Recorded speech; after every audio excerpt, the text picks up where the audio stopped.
The Radio Memories Network is brought to you in part by Liberated Syndication, podcast publishing made easy, libsyn.com. That's LIBSYN.com.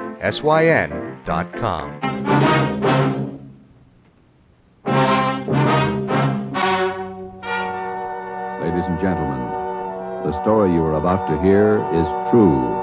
Only the names have been changed to protect the innocent. NBC brings you Dragnet.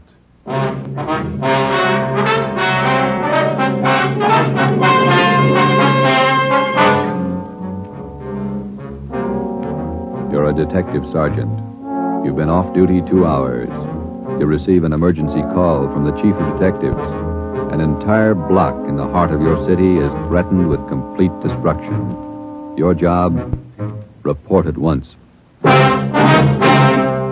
Dragnet, the documented drama of an actual crime, investigated and solved by the men who unrelentingly stand watch on the security of your home, your family, and your life. For the next 30 minutes, in cooperation with the Los Angeles Police Department, you will travel step by step on the side of the law through an actual case from official police files. From beginning to end, from crime to punishment, Dragnet is the story of your police force in action.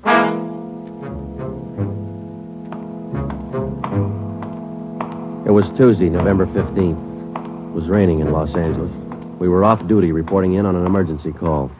My partner's Ben Romero. The boss is Ed Backstrand, chief of detectives. My name's Friday.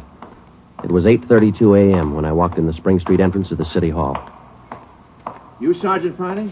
Yeah, that's right. Take my elevator, Sergeant. It's the only one in service. All right.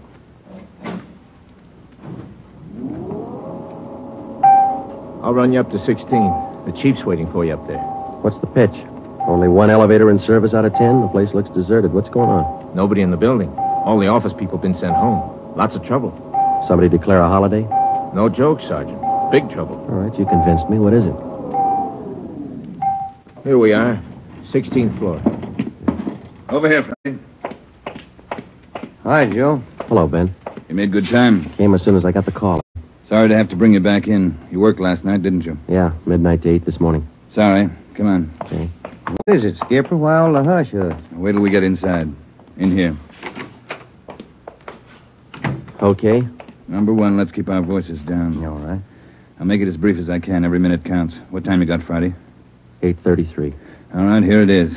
55 minutes ago, a man walked into this building with a homemade bomb under his arm. If we don't release his brother from the county jail by 9 o'clock this morning, he says he'll pull the trigger on the bomb and blow up the whole building. He's kidding, Skipper. Who is the guy? Name's Vernon Carney. Here's his package. He and his brother have been in and out of jail since 1937. Small-time thieves. Yeah.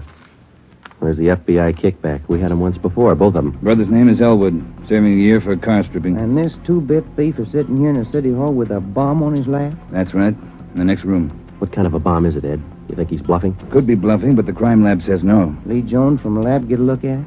Been in there twice. One end of the box is glass. Says you can't see much without a closer look, but you can't get near the guy. What do you want us to do? It's a volunteer job. You can take it or leave it. I won't order you to do it.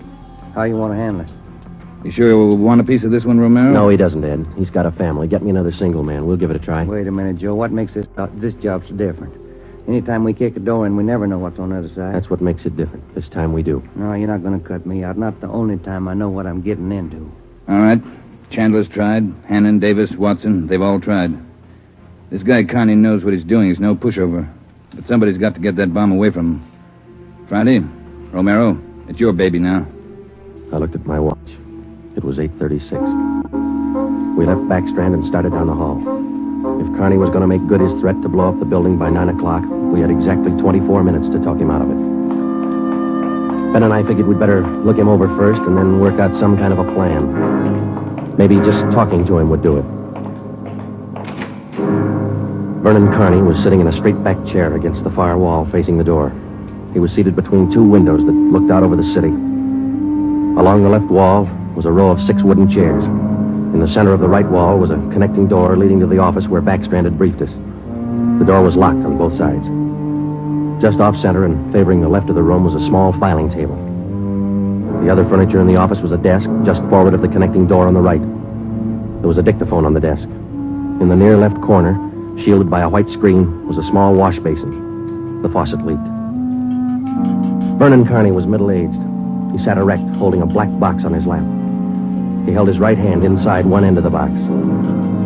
Ben and I stood there for a minute and looked at him. Then we walked in the room. What do you say to a man with a bomb? That's close enough. Cigarette, Kearney? I'm not smoking right now. What are you trying to prove? You know what I want? We're not going to let your brother out of jail. You got until 9 o'clock to change your mind. According to that clock on the wall, you got 24 minutes. If we go, you're going with us, Kearney. Don't take much of a brain to figure that, copper. What made you think you could get away with this? Haven't yet. It ain't 9 o'clock. Unless that clock's slow. Haven't checked it against my pocket watch lately. That's the one that's running this show.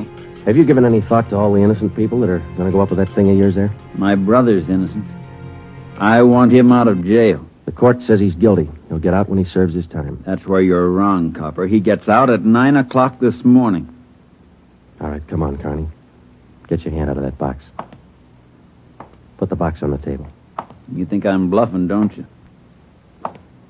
I'm going to let you get within 5 feet before I make a liar out of you. Okay, Kearney. I guess you mean business. You can take 3 more steps and find out for sure. Suppose we did let your brother out. We'd just come out and pick him up again, you along with him? If you could find us. Let's get this straight. If we let your brother Elwood out, how do we know you're going to keep your promise? What promise? I ain't made any promises. You just get Elwood down here first, and then we'll talk about it. There's only one thing I can't figure, Kearney. Yeah, what's that? If we don't let your brother out, you say you'll pull the trigger on that bomb.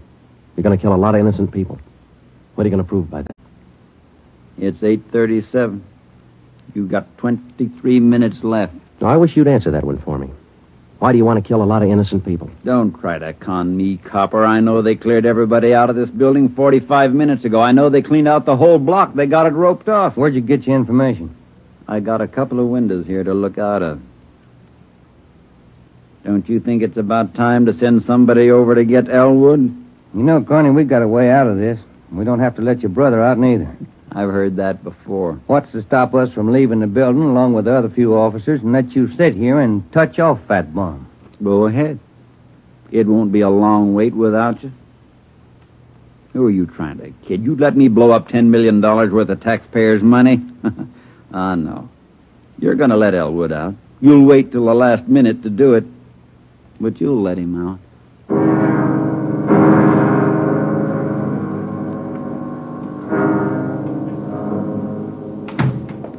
Ed, I'm still not convinced Kearney can back up what he says. Then why didn't you take the box away from him? Yeah.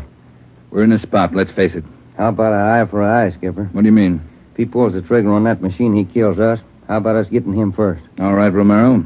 How are you going to handle it? Well, I'm not top man on the pistol range, but I could wing him. And then he hands the box to you? Or maybe he falls and his reflex action pulls the trigger. Okay, I don't wing him. I stop him for keeps. You just can't walk in there and shoot him down. Why not? You do the same thing with armed criminal. Yeah, but you warn him first. I'll warn him. Yeah, and after you shoot him, you find out it's a harmless gadget. Couldn't have gone off in a million years. No, a gun's not the answer. We can't shoot him until we're positive. Be positive by 9 o'clock, and there might not be anybody around to shoot him. We've located Kearney's apartment. There's a detail out there checking it now. Pacelli and Morris. Ed, have you got any ideas at all? Anything we could try? That's why I called you in. None of us have gotten any further than you did just now. There's just one thing I want to know for sure. Yeah, Friday. Is it or isn't it? We all want to know. Either way, we've got to get that box away from him. Backstrand. Yeah. You did? Yeah? No, stay out there till I call you. All right, here's half the answer. That was Pacelli. They found 28 sticks of dynamite in Kearney's apartment. We knew Kearney wasn't kidding now. We could see into the bomb through that glass window in one end.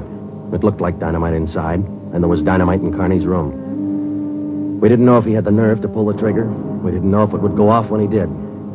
But with only minutes remaining, nobody wanted to take the chance. From here on in, all of us agreed that Vernon Kearney sat in the next room, holding in his two hands a force powerful enough to destroy us all. We had to get that box away from him, and to get that box, we had to have a plan. I looked at my watch. It was 8:40. 20 minutes till 9 o'clock. How do we get it away from him? I got an idea. It might work. Let's have it. Kearney's sitting against the far wall between two windows. They're both open. Yeah, that's right. All right, if we could get a man through one of those windows, we might get Kearney from behind. How are you going to get him? Whoever gets through the window could slug him. What do you do then? Somebody grabs the box. The crime lab can tell us what to do with it. How do we get a man through one of those windows? We're on the 16th floor. Well, there's some kind of a ledge that runs around the building on each story. Wide enough for a man to walk on? Now, let's take a look. All right. Looks pretty narrow, Joe. That's a good 18 inches. Could be done. No, too risky. It's raining out. That ledge is slippery. Strong wind out there, Joe. Tear a man right off the building. Yeah, I guess you're right. Well, there's still a way. How about a ladder? 16 floors, Skipper. There might be a way. The fire department would know that. I'll get Battalion Chief Erickson. Is Lee Jones in the building? No, he's over in the crime lab. I'll get him up here, too. I don't know, Friday. Maybe it'll work. It's got to, Ed. All right, now look. It's going to take a couple of minutes to set this up. We've got to know what Carney's doing every second of that time. Well, how about the dictaphone in there on the desk? Good. Get it on without him seeing you. We'll try. The dictaphone in there is connected to this one in here. This room is 1614. You got that? Yeah. All right, push down key 1614 on that machine in there and leave it down. Get the receiver off the hook and leave it off. Leave the receiver off. That's right. You know, if it isn't off the hook, we won't be able to hear a thing in here. All right. Come on, Ben. This is Backstrand. Give me Chief Erickson. Where's my brother? Still in his cell? You coppers are long on talk, but short on time. Yeah, we know.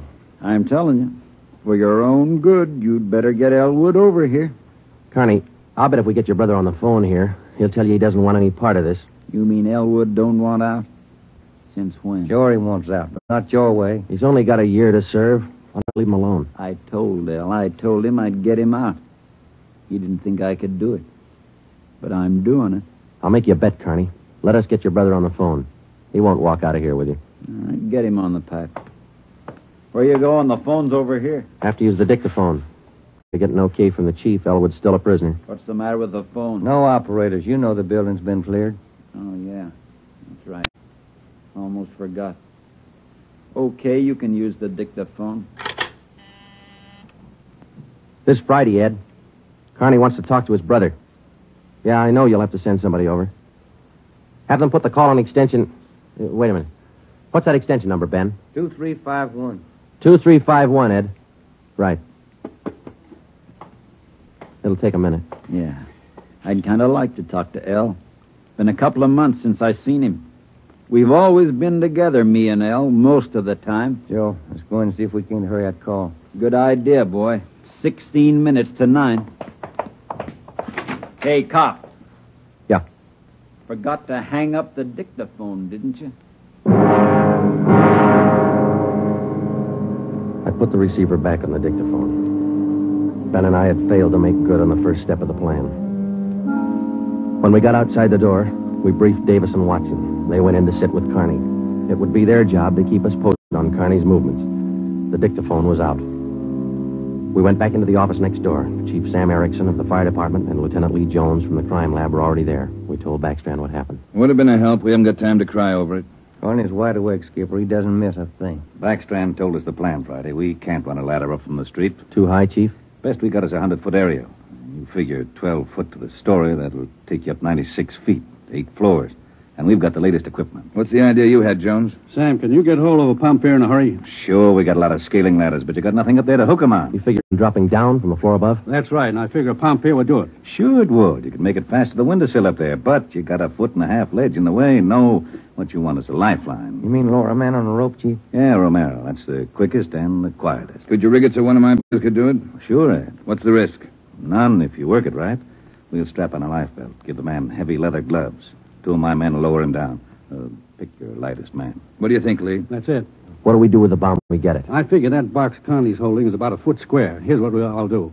I'll get you a bucket with a 1.5 foot mouth. It'll be full of water. Yeah? I'll have it right outside the door to that office. When you get that box, place it in the water. We'll get the bucket out of the building as fast as we can. And once we get the bomb underwater, we're in the clear. And I can't promise you that, but it's the safest way to handle it under the circumstances. All right, that's the procedure. Sam, you take care of your end. Right away. I'll get a detail to give me a hand down on the street. We'll have a car ready to take the bomb to a safe area to decommission it. Work as fast as you can. Come on, Sam. It's our baby, Joe. That's right. Which part of it you want, the rope or the bomb? You call it. Fire Chief Erickson says the lightest man on the rope. That's me, Joe. All right, I'll get the bomb out of the building. Okay, that's the routine. But carry this with you. The man that comes down on that rope has one chance to make good. You slug him and make it count because there's no second try. Yeah. And, Joe, when you grab that box, you got to get it away from Carney before he can squeeze the trigger. Then you got to get it down into the street. The elevator. You know how to operate it? That's pretty simple, but I'll double-check with the operator. Better do it right now. Okay. Ed, we better get Carney's brother on the phone for him. He seemed anxious. Might be a pretty good stall. All right, Romero. That's the outside phone. Get the city jail. All right, Skipper. Get going, Friday. Okay.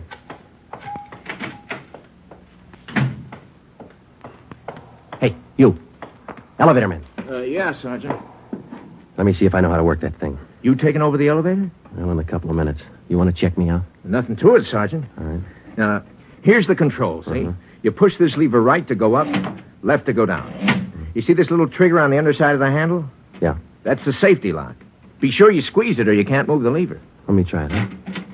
That's it. Right to go up, left to go down. Right to go up, left to go down. How do you operate the doors? Automatic. They work off the control lever.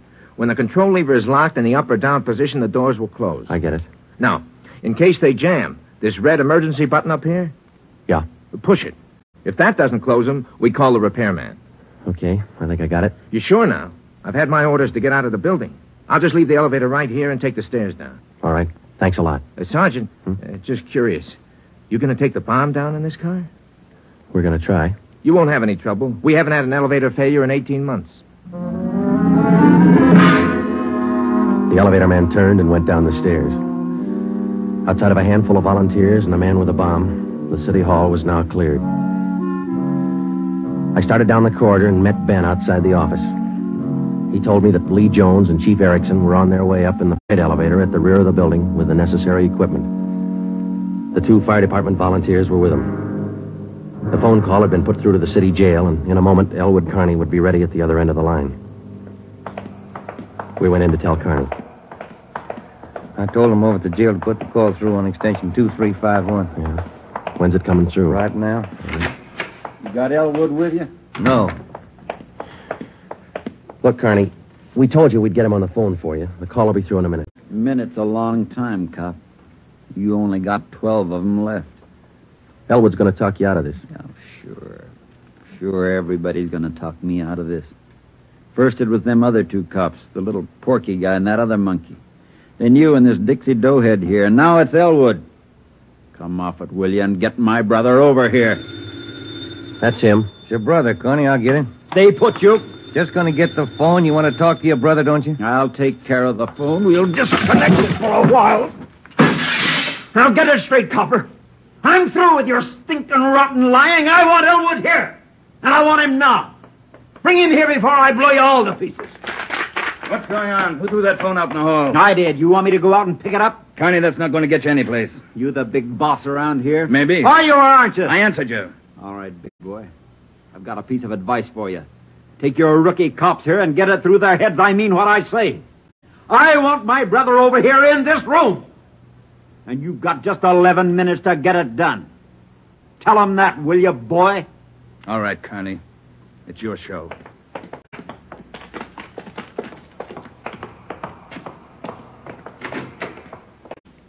All right, we got to work fast now. Jones, everything set for you? Got the bucket with the water right here. Car's waiting down in the street. Right. Erickson, your boys ready? Upstairs, waiting. And we all know what to do. Ed, I got to have somebody to give me a hand with Carney when he falls. I'll be in there with you, Friday. Ready to go upstairs, Chief? Anytime. Oh, one thing you ought to know. What's that? Strong wind coming up. About 20 miles an hour out there right now. That going to louse us up? No, but it's going to increase the sway. Got to allow for it. How you mean? Wind's coming from the south. We'll lower you just to the right of the window. If I figure it correctly, the wind will do the rest. Bigger risk, but we don't control the weather. How you going to do it, Ben? As soon as I get in position, I'll reach in through the window on his right. I'll use the billy. Try to catch him on the right side of his head. One good hit should put him away. Let's make it 2 and be sure, huh? Right. You ready, Chief? Now, let's go. Ben. Yeah? Nothing. I'll be careful. You too, huh? What's the time, Friday?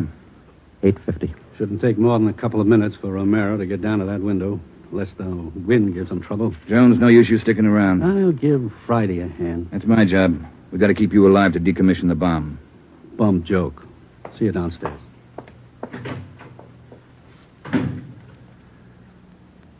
You ready, Ed? Yeah. Scared, Friday? Yeah. That makes us even. Come on. Ed Backstrand and I went into the next room with Vernon Carney. Our job was to keep him occupied until Ben was lowered to the windowsill from the floor above. Ben was going to make a try from the window on Carney's right.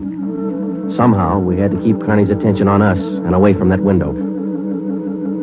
If anything went wrong and Carney got out of position, the plan would fail. If Ben was spotted, the plan would fail.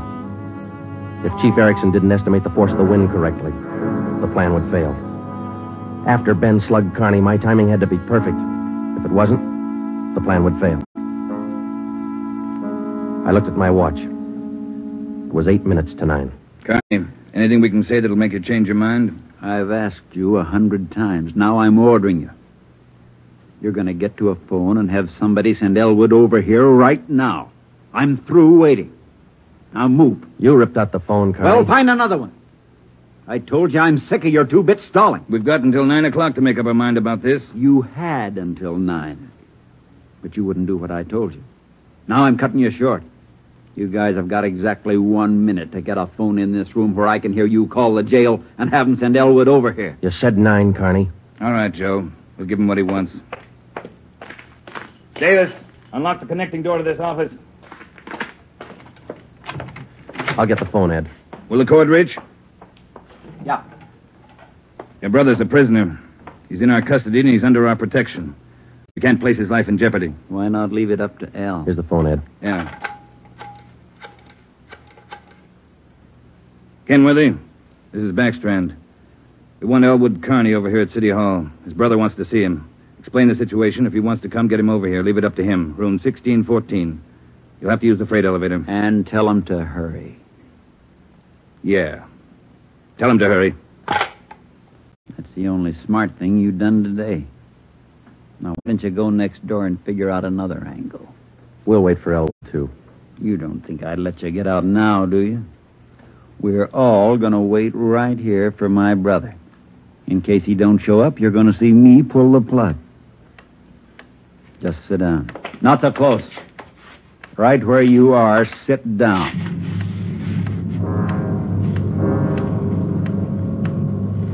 Loud clock, ain't it?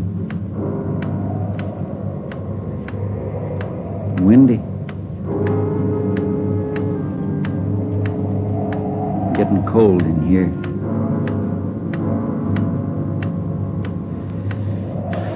Sure a loud clock. Real windy. Maybe I ought to close the windows. Don't want to catch me a cold. I can turn on the heat. Stay put, cop. Hey, what's that? What's going on? Just the wind, Shut Carney. up! There's somebody out there. I can see his feet. You stupid cops. Pull him up!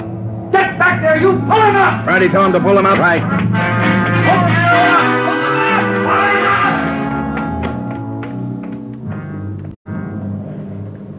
up! All right, Carney. You win. You bet I win, you dumb coppers. You didn't think I'd miss a trick like that? We'll just close these windows, boys. There's one, and lock it. And here's... Here's your brother, Carney. Yeah. Hi, Al. Hi, Vern. You did it. I told you. I told you I'd do it, didn't I? That's far enough for the rest of you. Al, come on over here. You're crazy, Vern. You're crazy. That's what they've been trying to tell me. We're going home, Al. How are you going to do it? There's a million cops outside. People all over town heard about this. They're holding the crowd back. They ain't gonna stop us now, Al. You'll never make it. Either one of you. I got him this far, didn't I? We'll make it. Vern, you think we could do it? Hey, you. Yeah. You're gonna get a car ready for us, a fast one. Have it in front of the building. Move! All right, Friday, do what he tells you. Right. Hold it. Yeah. If you ain't back by 9 o'clock, the deal still holds. I told them I'd pull the pin at 9, Al, if they didn't let you out. You ain't fooling, are you, Vern? Will that gadget really blow? 4 miles high. You know what that means, Al? Yeah, but they won't let you pull it. We're getting out. All right, Copper. Get the car. You got 4 minutes. Hey, Ben. What happened? He spot me? Yeah, there's no time to explain. Now, listen. We gotta work fast. Yeah. We had to bring Carney's brother over from the jail. I don't think he cares if they get out or not. He just wants to use that bomb, and for some crazy reason, he's willing until 9. How much time we got? Let me look. Less than 4 minutes. How about the ledge? You think you can do it? Strong wind. You'll have to hang on like a fly. I don't know. I can give it a try. Okay. Same plan. Every second counts. Now, I can't brief Ed. He's in the room with the guy. It's up to you and me. I'll get on the ledge from one of these offices. I hope I make it. If you don't, we'll know you tried. Hurry. Hey, Ben, wait a minute. Yeah? I forgot. The windows. The one on his right. He locked it. You'll have to crawl around to the one on the left. You got it? Right. Okay. The car will be ready in 2 minutes. Out front. Fine. El and I'll just sit here and wait. Gonna be good being back together, huh, El? We always were real good together, Vern. Yeah, that's the way brothers ought to be together all the time. Together. Vern, I'd feel better with a gun. We don't need no gun, El. We got the bomb. We'll need a gun when we get out, when we get on the road. Okay. Take your pick. They all got 'em. Hey, you, give him yours. I'm not carrying a gun. I left it in the other room. A cop without a gun? Who's kidding who? I left it in the other room. Frisk the big boy, El. He's got one. About time for the car, ain't it?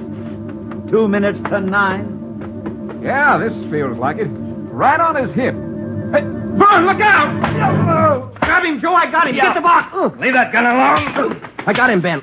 I gotta get his hand out of it. Run, Joe. Get it in the water. Run!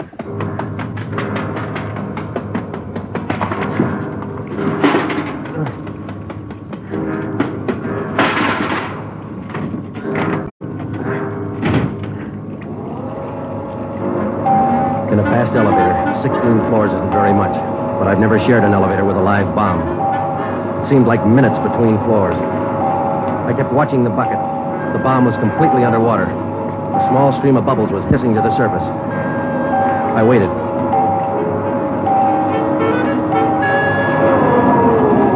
Main floor. I picked up the bucket and ran for the street. I missed the first step. I fell forward. The bucket spun out of my hand. I sprawled flat on the sidewalk. I waited for the explosion.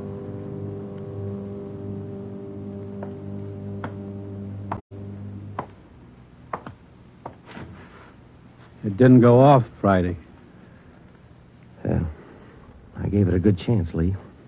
It was all there. Look, at least a dozen sticks of dynamite. Snyder, bring that over here. Here you are, Lieutenant. Thanks. Here's why it didn't go off. Had it rigged for a hard trigger pull. Would have taken a good yank to set this one off. Yeah. Hi, Joe. Hi, Ben. Clumsy.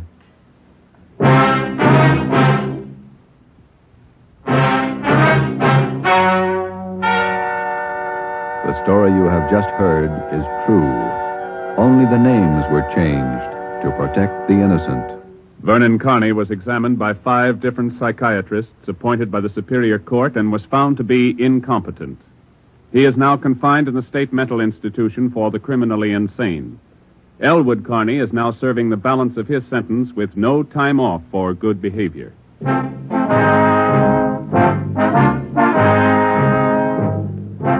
have just heard the 7th in a new series of authentic cases from official files. Technical advice for Dragnet is furnished by the Los Angeles Police Department. Tonight's program is dedicated to Town Marshal Lon T. Larson of the Mount Pleasant, Utah Force, who, on the night of October 15th, 1945, gave his life so that yours might be more secure.